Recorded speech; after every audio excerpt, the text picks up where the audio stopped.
How did that pivot occur? How did we go from some good intention, let's increase tolerance, to a wave of intolerance, I think unprecedented in American history?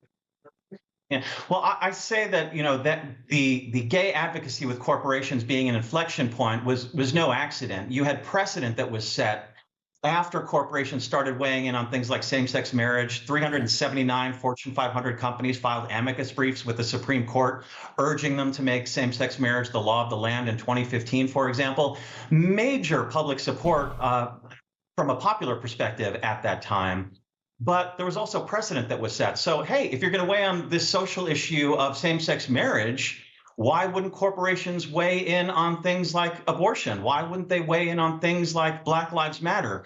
And not only have CEOs felt that it's the right thing to do to weigh in on those issues, it's hard for them to say they shouldn't because they weighed in on LGBT issues a decade ago. Yeah. But even more than that, they feel that, like the same-sex marriage issue 10 years ago, public is on their side when they weigh in on things like abortion or Black Lives Matter. And that simply isn't the case. In fact, there's a total disconnect between ivory tower CEOs and the general public. Polling shows that 63% of American CEOs feel the public supports them and it is their duty to weigh in on contentious social issues of the day.